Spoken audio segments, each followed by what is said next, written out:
The banging on the front door wasn't friendly. It had that specific, impatient rhythm that screams official complaint, like a drum solo performed by pure indignation. Thump, thump, thump, pause, thump, thump, thump. Oh great, I thought, wiping sweat and what was probably insulation fluff from my forehead. Round 3. Or maybe it's 4. I've genuinely lost count. Through the peephole, the distorted fishbowl view confirmed my suspicions. 2 police officers, looking as thrilled as if they'd drawn parking ticket duty during a hurricane, and behind them, radiating smug fury like a malfunctioning microwave, stood Karen Peterson. My neighbor. My nemesis.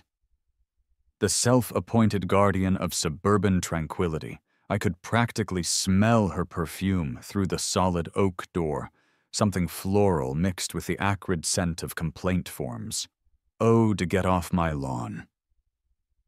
I took a breath, plastered on my most non-threatening, who me face, and opened the door. Evening, officers. Karen, I said, trying for breezy. It probably came out more like guy caught red-handed building a secret lair. I was covered in sawdust, wearing safety glasses pushed up on my head, and the faint thud of a dropped hammer echoed from the backyard. Officer Miller. I was starting to recognize them, which is never a good sign. Sighed heavily. It was the sigh of a man contemplating a career change, maybe alpaca farming. Something quieter. Sir, Mr. Martinez, we've had another noise complaint. He emphasized the another, like it physically pained him. Construction noise this time. It's after 8 p.m. Before I could respond, Karen surged forward, practically vibrating. It sounds like they're building a battleship back there, Officer Miller. Banging, power saws. I heard hammering well past the ordnance cutoff, and the language I heard drifting over the fence. Well, she clutched her pearls, or where pearls would be if she wore them, probably worried the vibrations would damage them. It's 8:15, Karen, I said, checking my watch pointedly. And we were literally just packing up, putting tools away. 1 hammer dropped, sorry. I tried to project calm reasonableness, a state increasingly alien to me. Just doing some approved backyard improvements. Got the permit right here, actually. I patted my pocket, praying I hadn't left the slightly misleading shed permit inside. Officer Chen, Miller's younger, sharper-eyed partner, raised an eyebrow. So, it's construction noise tonight, Mr. Martinez? Not the, band practice? He remembered. Of course he remembered. My file with Dispatch probably had its own dedicated folder by now, possibly labeled, The Drummer versus the Dame. Exactly, I said, maybe a little too brightly. Progress, see? Different noise complaint altogether. Variety. Karen wasn't having it. It's a monstrosity, officers. He refuses to say what it really is. It's lowering property values. There are probably zoning violations. You have to shut it down. Officer Miller held up a hand, cutting off her tirade. Ma'am, we've been over this.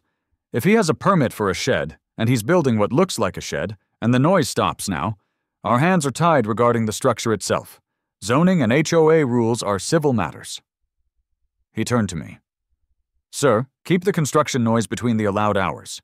7 a.m. to 8 p.m. Got it? Crystal clear, officer. Done for the night. Promise. They gave Karen a look that practically screamed, Please, for the love of all that is holy, lose our number, and trudged back to their patrol car. Karen lingered, fixing me with a glare that could strip paint. This isn't over, Leo, she hissed, her voice low and menacing. Not by a long shot. I will find out what you're really building back there. She spun on her heel and marched back across her perfectly manicured lawn, leaving a trail of righteous indignation in her wake. I watched her go, then closed the door, leaning my forehead against the cool wood. Lady, I muttered to the empty hallway, you have absolutely no idea. It all started 3 weeks ago, innocently enough. or as innocently as anything involving my drum kit ever starts.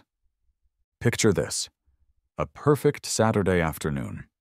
Late summer sun, burgers sizzling on the grill, a cooler full of beer, my buddies Marco and Chloe hanging out on the patio. And because no gathering at my place is complete without it, my beautiful, gleaming, 7-piece drum kit set up near the back door. We weren't being that loud.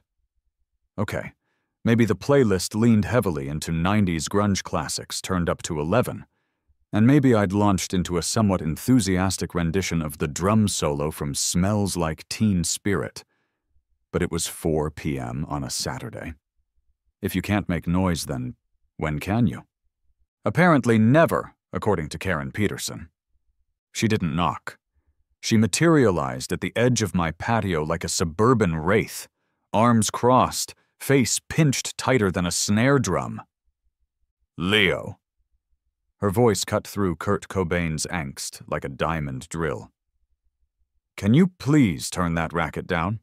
Some of us, she gestured vaguely towards her own silent, hermetically sealed house, are trying to enjoy a peaceful afternoon.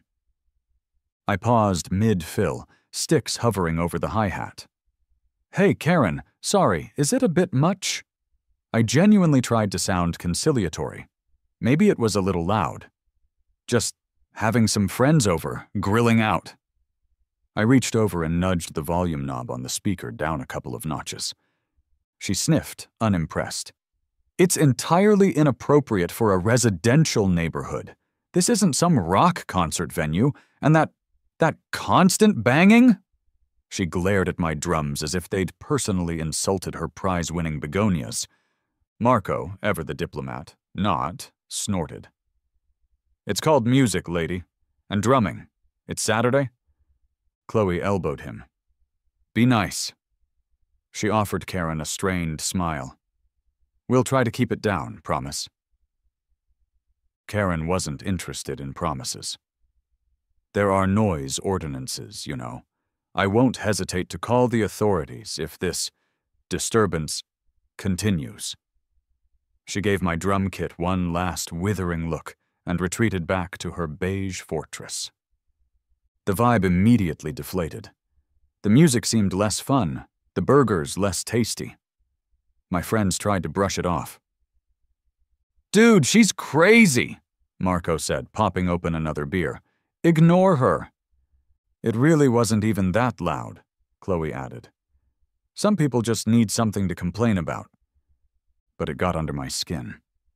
Why should she get to dictate whether I could enjoy my own backyard? Play my own instruments? We kept the music lower, and I reluctantly refrained from any more drum solos, but the tension lingered. Then, around 7 p.m., just as things were winding down, flashing lights painted the fence line blue and red. A patrol car pulled up. Karen stood on her porch, pointing. The same Officer Miller, who would later become a regular fixture in my life, sighed his way onto my patio. Evening, folks. Got a noise complaint. He looked around, heard the now moderate music. Doesn't seem too crazy now. You guys playing loud music earlier? Maybe a little, officer, I admitted. But it's Saturday night. We turned it down when the neighbor asked. He nodded, looking bored.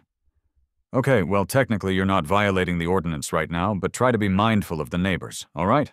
Keep it reasonable. He tipped his hat and left, clearly annoyed at having his time wasted. The party died completely after that. My friends made awkward excuses and left early. I stood alone on my patio, staring at my silenced drum kit under the porch light. Embarrassment warred with anger. It wasn't just about the party, it was about the drums. They were my release, my passion. The idea that I couldn't even play them moderately in my own space because she decreed it, it felt fundamentally unfair. She wants quiet, I muttered, tapping a frustrated rhythm on the snare rim with my finger. Fine. A reckless, defiant spark ignited in my chest. I'll give her quiet. I'll give her the quietest damn place on the block. So quiet, she won't hear a thing. Ever. I looked at the empty space in my backyard, where a sad patch of grass struggled against the encroaching weeds. An image began to form in my mind. Not just a soundproof room inside the house. No, that wasn't grand enough. It had to be separate, dedicated, a monument to rhythmic freedom and petty revenge, a fortress of solitude, a drum arena. The next few days were a blur. I became a man possessed, fueled by righteous indignation, spite, and frankly, an unhealthy amount of caffeine. My browser history became a terrifying landscape of acoustic engineering terms, mass-loaded vinyl, resilient channels, double-wall construction, staggered studs, green-glue damping compound, sound transmission class, STC ratings, flanking paths, decibels, hertz. It was like learning a new language, the language of silence. I devoured articles, watched YouTube tutorials hosted by intense-looking guys in home studios, and lurked on forums where audio geeks debated the merits of different insulation materials with religious fervor. My apartment started filling up with printouts, sketches on napkins, and increasingly complex diagrams that looked less like backyard shed plans and more like blueprints for a miniature NORAD command center.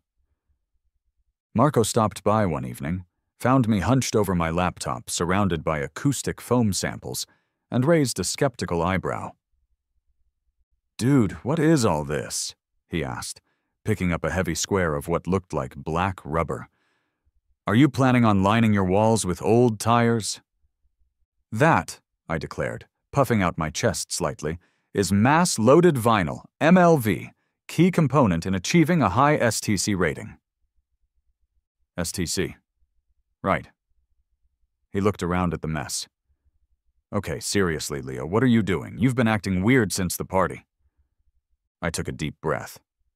"Okay. You know how Karen complained about the noise?" "Yeah, psycho neighbor, so?" "So I'm fixing the problem." "By redecorating with industrial rubber?" "No! By building a soundproof drum space in the backyard." Marco stared at me. "You're gonna build a shed to drum in?"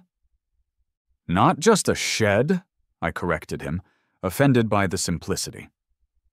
"An acoustically isolated performance space, a drum arena." He blinked. "A drum arena in your backyard? Because Karen complained about noise once?" "Twice, if you count the cop visit," I reminded him. "And it's not just because she complained. It's about freedom, man. The freedom to rock.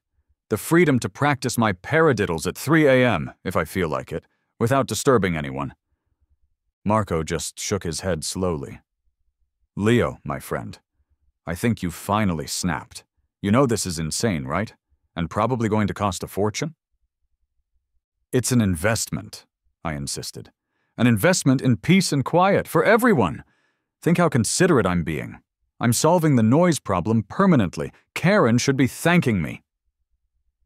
I conveniently ignored the fact that the primary motivation was pure, unadulterated spite, wrapped in a layer of MLV.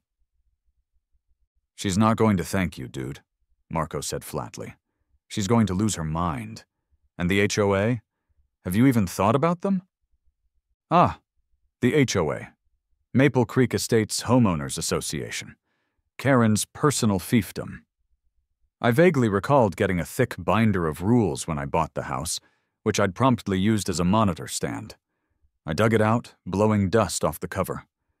Flipping through the endless pages of regulations about acceptable mailbox colors, lawn height standards, and the prohibition of visible trash cans felt like deciphering ancient hieroglyphs. But I persevered, scanning for anything related to detached structures. Aha! Section 7. Accessory structures. Sheds, workshops, greenhouses. Size limitations.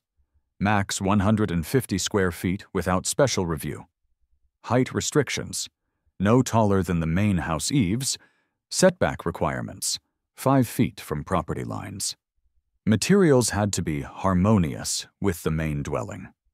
But nowhere, absolutely nowhere, did it mention soundproofing requirements, minimum STC ratings, or prohibitions against building personal music bunkers. See? I showed Marco the relevant page. It just has to look like a shed on the outside. Standard size, harmonious materials. Easy peasy. So, you're going to apply for a permit to build a shed? Marco asked, still looking dubious. Exactly, I grinned. A deluxe storage shed for my, valuable hobby equipment. Needs climate control and, extra insulation for protection. Leo, you are a devious lunatic, Marco said. But he was starting to smile. Okay, fine. How are you going to build this shed of silence? That was the next hurdle. Finding someone willing and able to construct my monument to acoustic defiance. My initial calls to standard contractors were discouraging. Call 1. Honest Abe Construction. We build anything. Hi, I began, trying to sound normal. I'm looking to get a quote for a detached backyard structure, maybe 10x12 or so. Sure thing, the guy on the other end sounded cheerful. Standard shed, workshop? Sort of, I said carefully. But here's the thing. It needs to be extremely soundproof, like seriously soundproof. Recording studio level. Silence, then a cautious, why? For, storing sensitive electronic equipment, I improvised badly. Very sensitive to vibration and noise. More silence. Right. And how soundproof are we talking? Like, I took the plunge. You could play a full drum kit inside at full volume, and someone standing right outside wouldn't hear a thing. A long, drawn-out pause followed. I could almost hear him picturing it. Buddy, he finally said, his voice losing all its earlier cheer, I think you need more than a contractor. You might need a specialist, or maybe a therapist. Good luck with your equipment. Click. Call 2. Sam's Superior Sheds. Quality you can afford. Sam's Sheds. Sam speaking. Hi, Sam. I need a shed, but with a twist. I need maximum soundproofing. Soundproof? Sam sounded confused. Like, you want insulation? We can put standard fiberglass insulation in, sure. Keep it warmer in winter. No, more than that, I explained patiently. Like double walls, special drywall, maybe that heavy vinyl stuff. Whoa, slow down there, partner, Sam interrupted. Double walls, vinyl? Sounds expensive. And kinda weird, no offense. We build sheds, good solid sheds. We don't really do weird. Click. Okay, general contractors were out. Shed builders were out. I needed someone who understood the sacred art of silence. I refined my search terms. Recording studio builders near me. Acoustic construction specialists. Custom soundproofing solutions. The websites that popped up were different. Sleek, professional, featuring photos of cozy studios with complicated-looking walls and testimonials from musicians I'd actually heard of. The prices listed for consultations alone made my bank account weep. But buried among the high-end firms, I found a slightly less polished website, adorned with blurry photos of oddly shaped rooms and construction sites. Barry's Bespoke Builds and Acoustic Miracles, the header proclaimed. If you can hear it, we can silence it. The tagline had just the right amount of swagger. I dialed the number. A cheerful, slightly gravelly voice answered. Barry's Builds. Barry speaking. You make the noise. We kill the noise. Hi, Barry, I said. My name's Leo. I need something soundproofed. Really soundproofed. Oh ho, a fellow traveler on the path to silence, Barry exclaimed. What's the offending sound source, my friend? Barking dogs, traffic, tuba practice? Drums, I said. My drums. In my backyard. Drums! Righteous! Barry sounded genuinely enthusiastic. Love the drums. Animal from the Muppets, Keith Moon, Bonham Titans. But yeah, they can be a bit much for the neighbors, eh? Got a Karen on your case? I blinked. How did you... Brother, Barry chuckled. 90% of my residential jobs involve a Karen. It's the unofficial job requirement. So, you want to build a little backyard studio? A practice pod? A drum dungeon? Something like that, I said, feeling a surge of hope. I was thinking a detached structure, like a shed, but Fort Knox. I dig it, Barry said. Fort Knox, Shed of Silence, Cone of Silence, whatever you want to call it. I can definitely help you out. When can I swing by and scope the scene? Barry arrived the next afternoon, and he was everything his voice promised and more. He looked less like a building contractor and more like he'd just stepped off a tour bus from 1978. Faded Led Zeppelin t-shirt under a dusty work vest, slightly shaggy gray hair escaping from a bandana, and eyes that twinkled with the knowledge of esoteric acoustic principles. He surveyed my backyard, nodding appreciatively at the proposed spot. "All right, Leo, my man," he said, rubbing his hands together. "So, this is the sacred ground, the future site of sonic isolation. Excellent vibe." He paced the area. "Okay, so Karen wants the Cone of Silence, does she? Wants you to drum in a vacuum?" "Pretty much," I confirmed. "We can do that," Barry declared, his eyes gleaming. "Oh yes.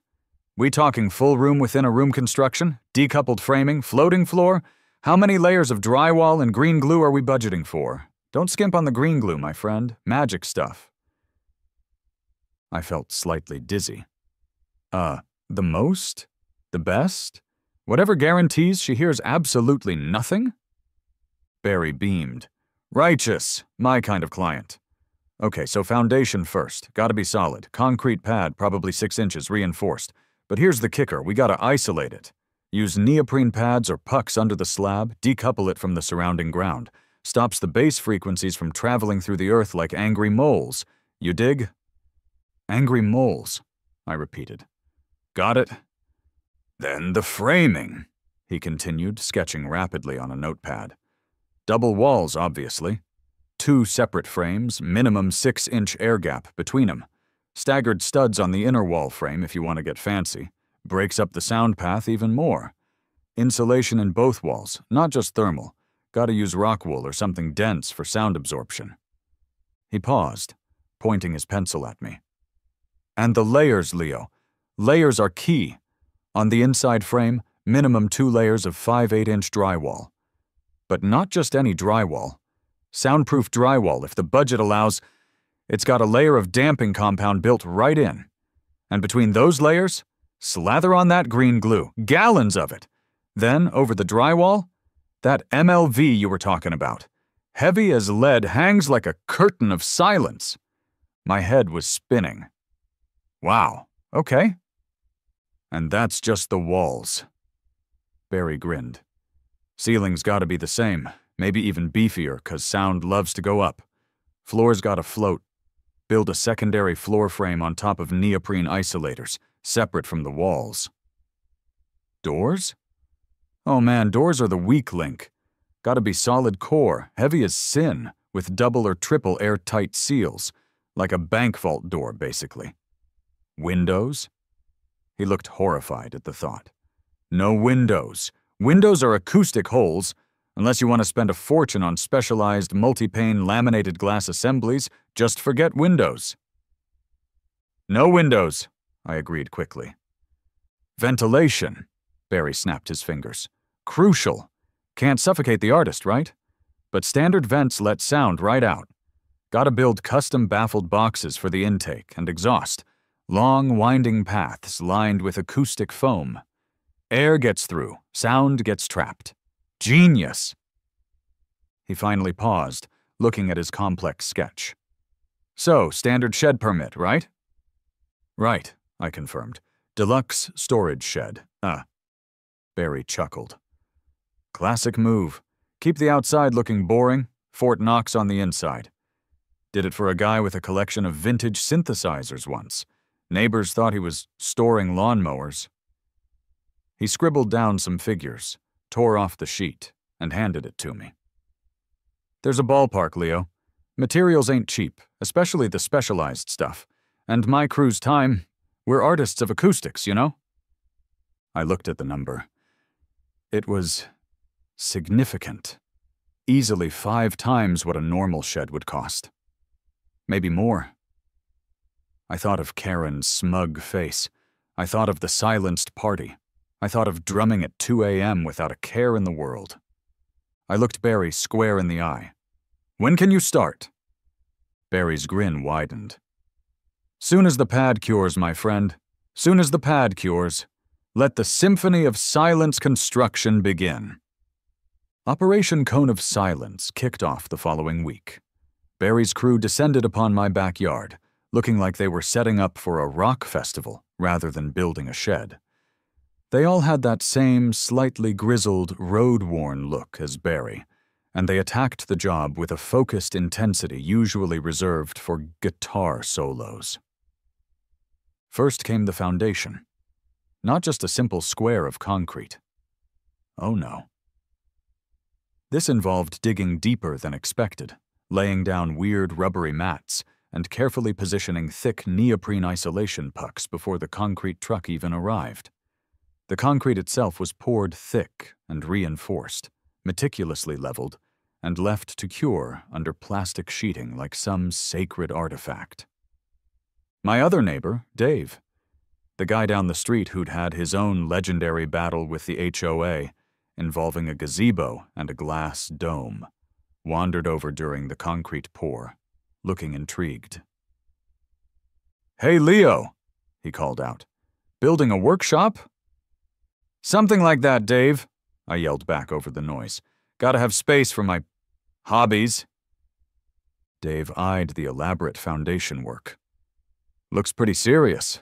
Planning on doing some heavy-duty woodworking? Engine rebuilding?" "More like percussion working," I admitted with a grin. Dave chuckled, gave me a knowing look, and a thumbs up. He understood the language of spite construction. Karen, naturally, missed none of it. Her blinds twitched constantly. She was frequently visible, phone held high, documenting every stage from her kitchen window. I had no doubt she was making calls to the city permit office, to the HOA Architectural Committee, probably to a psychic hotline to try and divine my true intentions. Once the pad cured, the framing began. From the outside, it started taking the shape of a large, windowless shed, albeit one built with unusual precision. But the inside framing was where the magic happened. 2 distinct stud walls rose, separated by a carefully measured air gap. Barry supervised the placement of every stud, ensuring the staggered pattern on the inner wall was perfect. "See?" he explained to me, pointing at the offset studs.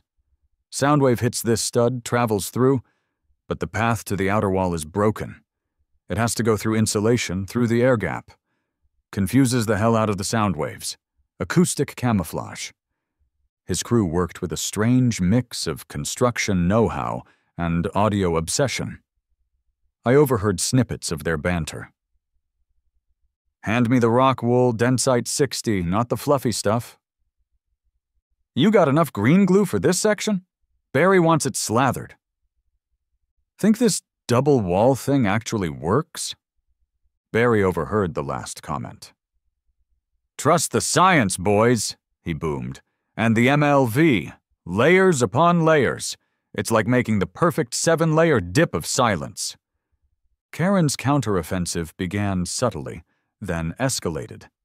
Official-looking HOA notices started appearing, taped to my front door with aggressive amounts of Scotch tape.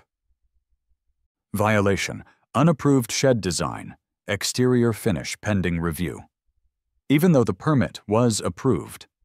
Violation: construction debris not properly contained within property lines, because a single wood scrap allegedly blew onto her lawn.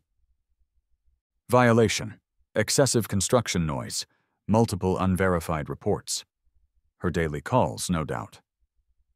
I collected the notices and gave them to Barry, who used one to demonstrate the sound-dampening properties of a scrap piece of MLV by wrapping it around the paper and yelling muffled insults at it.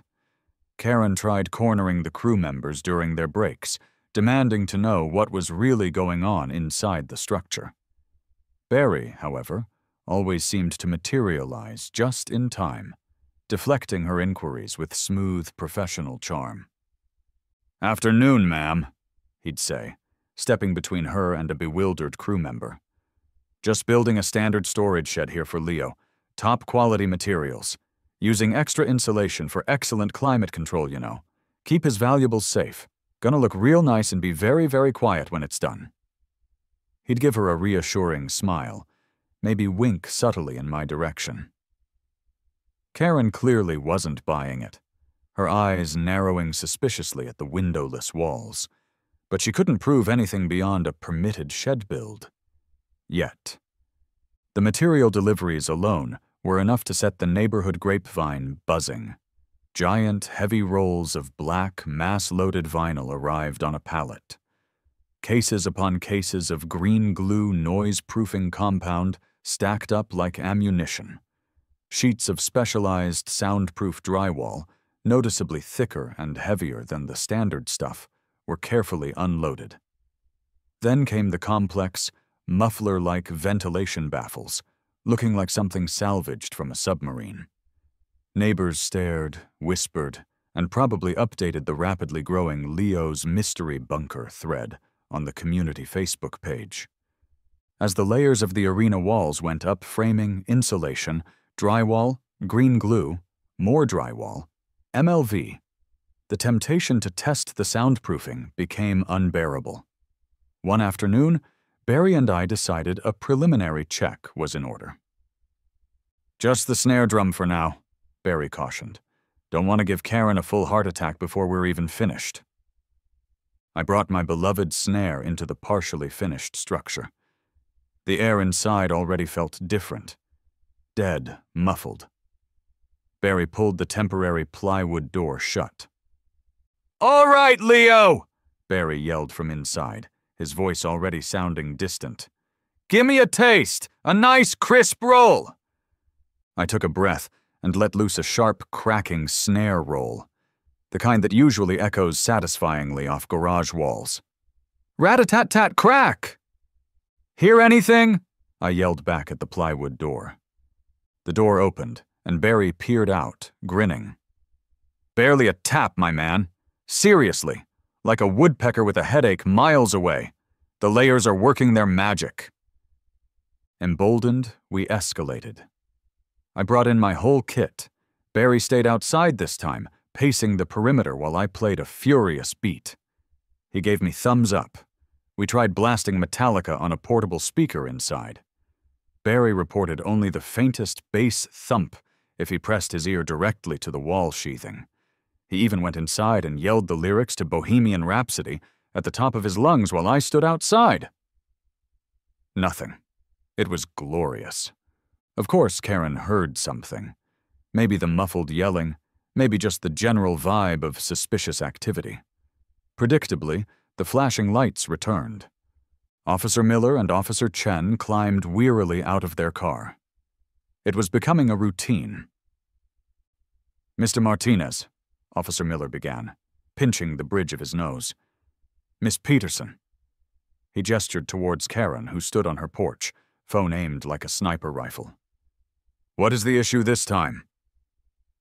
"Officer, listen," Karen insisted, power walking towards them. "He's building some kind of reinforced bunker.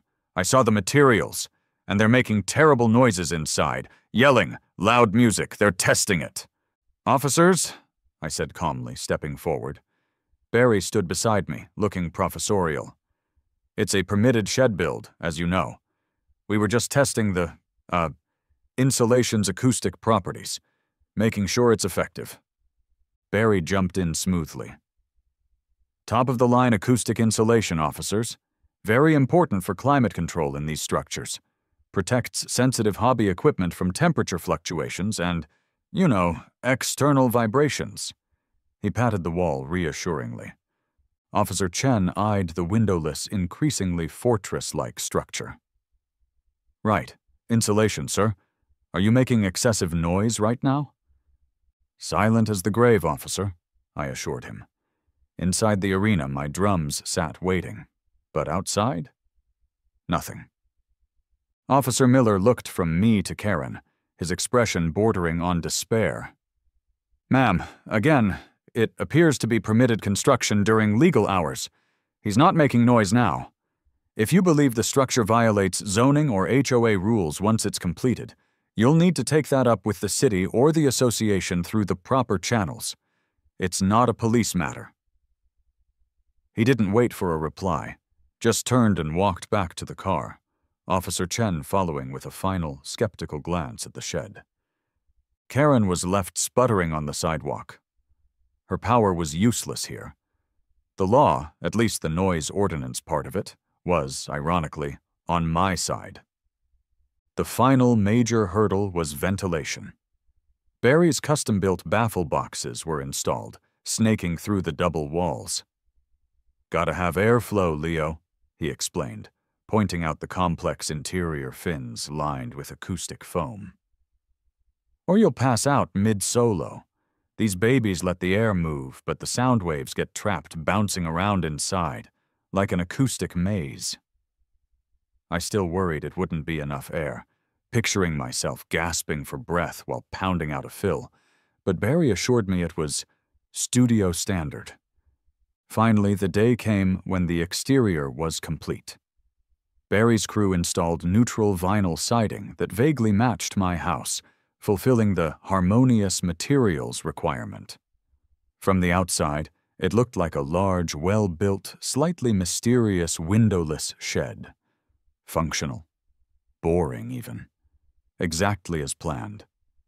The interior, however, was a different universe. Stepping through the ridiculously heavy, solid-core door custom-fitted with thick rubber seals that made it close with a satisfying bank vault thump was like entering another dimension. The air was still, the silence profound. The walls weren't flat. Barry had insisted on angling some surfaces to prevent standing sound waves. They were covered in thick, charcoal-gray acoustic foam panels, arranged in a pattern that was both functional and, in a weird way, aesthetically pleasing. The floor was raised slightly off the concrete slab, carpeted in a dark, industrial-grade carpet. The ceiling was a complex landscape of more foam and angled panels. It felt secure, isolated, womb-like, a sanctuary built of spite and science. Moving my drum kit inside felt like a sacred ritual. I set it up in the center, my beautiful chrome and maple kit looking almost small in the dedicated space. I adjusted my throne, positioned the cymbals just so. Barry helped me run power inside for some cool, color-changing LED strip lights. For mood, my man, and a small outlet for a fan, just in case the baffled ventilation wasn't quite enough. And, crucially, a mini fridge. Hydration is key for peak performance. Barry had vehemently vetoed my brief thought of adding even a small window. "Windows are the enemy, Leo," he'd declared dramatically. "Acoustic weak points, portals for sound leakage. Resist the urge." I resisted. Standing there, in the quiet, LED-lit space, surrounded by foam and silence, I knew it needed a name. The cone of silence felt a bit cliché. The Karen repeller was too on the nose. I settled on something simple, something strong. The arena. I even painted a small, ironic wooden sign with the name to hang just inside the door. My personal coliseum of cacophony, utterly silent to the outside world. The arena was complete, but the project wasn't truly finished until the ultimate test, the final act of defiance, the performance that would prove, beyond a shadow of a doubt, that I had won. I needed an audience, and I needed her to witness the silence. I planned the grand opening, inaugural performance for the following Saturday night. 8 p.m. sharp. Prime time for potential noise complaints. Invitations went out. Marco, Chloe, my other supportive and endlessly amused friends. Barry and his crew, naturally. They deserved to see their masterpiece in action. And then, the pièce de résistance. A formal, cream-colored invitation printed in elegant script, which I personally taped to Karen Peterson's front door. You are cordially invited to the grand opening and inaugural performance at the Arena. Witness the miracle of modern acoustic engineering and experience the sound of silence. This Saturday evening at 8 o'clock. Leo Martinez, Lot 42. Refreshments served outdoors. P.S. You won't hear a thing. Saturday night arrived, thick with anticipation.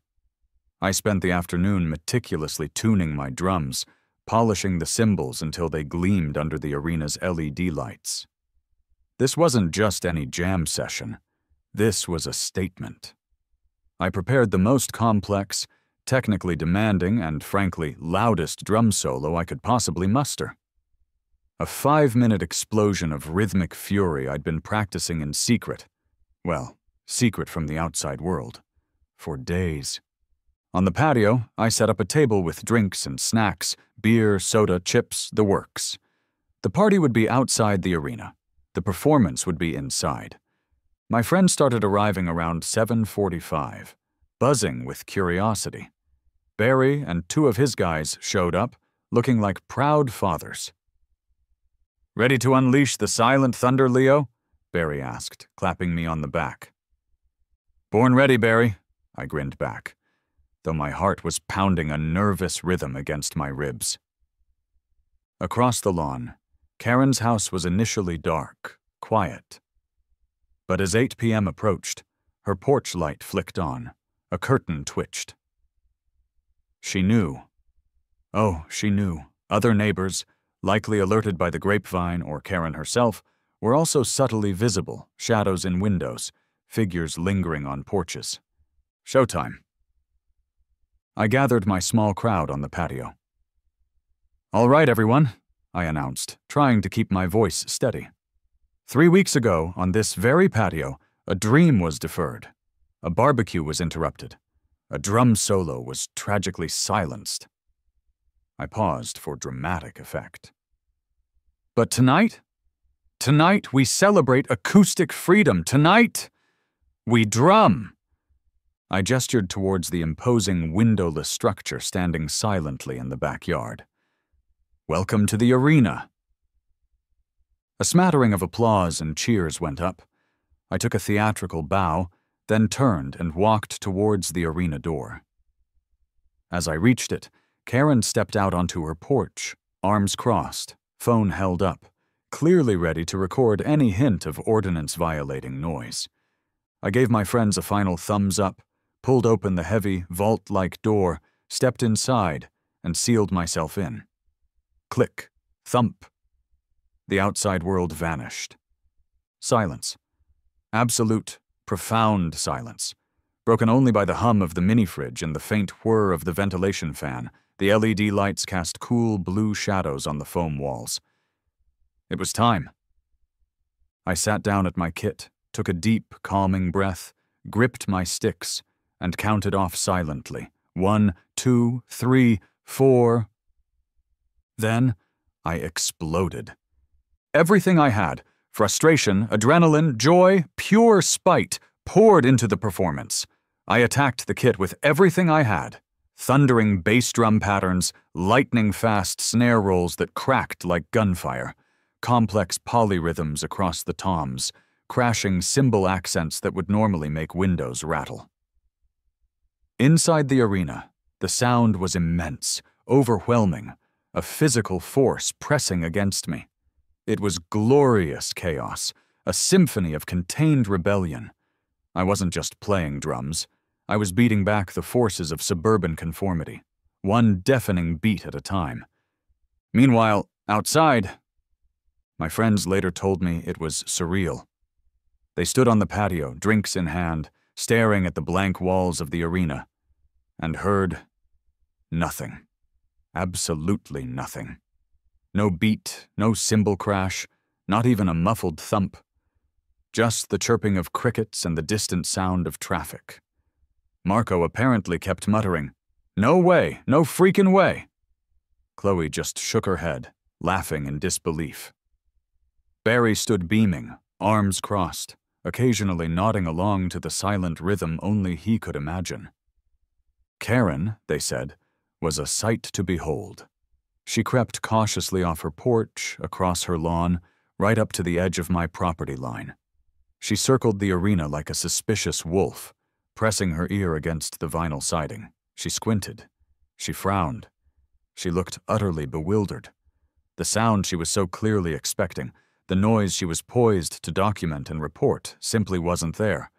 Her weapon, the noise complaint, was useless. Inside, I built the solo to a final, frenetic crescendo, ending with one last, massive, simultaneous crash of every cymbal on the kit. The sound reverberated in the small space, fading slowly into the foam-lined walls. I sat there, panting, sweat dripping, sticks held loosely in my hands, exhilarated. I waited a full minute, letting the silence hang heavy both inside and out. Then, slowly, dramatically, I reached for the heavy door handle, turned it, and pulled the vault door open. No wall of sound hit the waiting crowd, only the sudden presence of the open doorway. I stepped out into the night air, blinking in the patio lights, holding my drumsticks aloft like a victorious gladiator. My friends erupted, cheers, applause, whistles. "Dude!" Marco yelled, grabbing my shoulder. "We didn't hear a single thing, nothing!" "I gotta try that," Chloe exclaimed. Barry strode over, clapping me proudly on the back. "STC rating 70, baby, maybe even higher. Told ya, acoustic perfection." I looked past them, across the lawn, directly at Karen. Her face was a spectacular mixture of confusion, frustration, and impotent rage. She was speechless, beaten, silenced by silence. I gave her my biggest, brightest, most infuriatingly cheerful smile. "Everything satisfactory over there, Karen?" I called out, my voice carrying easily in the quiet night. "Quiet enough for you?" She just glared, a wordless snarl twisting her lips. Then, for perhaps the first time since I'd moved in, she retreated without a parting shot, turning abruptly and stalking back into her house, slamming her door behind her. Victory. I turned back to my friends, grinning ear to ear. "Right. The arena is officially open. Who wants the first tour?" Life settled into a new rhythm after the grand opening. The arena worked flawlessly. I could drum whenever the urge struck, pounding out beats at midnight, practicing intricate fills at 6 a.m. before work, hosting full-volume jam sessions with Marco, who took up bass, and Chloe, who sang slightly off-key but with enthusiasm. And outside? Blessed silence. Karen never complained about drumming noise again. She couldn't. The arena was my impenetrable fortress against her sonic tyranny. Our interactions became curt nods or pointed avoidance. She shifted her focus, I heard, to Mr. Henderson's slightly too tall sunflowers and the precise shade of beige used on the miller's new fence. An uneasy truce settled over our property line, built on the foundation of a ridiculously over-engineered soundproof shed. Sometimes, sitting in the arena late at night, LEDs casting a cool glow, the only sound the hum of the mini-fridge, I'd pause between songs and reflect. Did I really spend an amount of money equivalent to a decent used car on a heavily insulated box in my backyard, primarily to annoy my neighbor? Yes. Yes, I absolutely did. And as I'd count off the next song, sticks poised above the snare, ready to unleash another torrent of sound that only I, and maybe the occasional spider hiding in the acoustic foam, could hear, I'd feel a deep, satisfying sense of peace. The peace that comes from knowing your neighbor's curtains are probably twitching, but there's absolutely nothing she can do about it.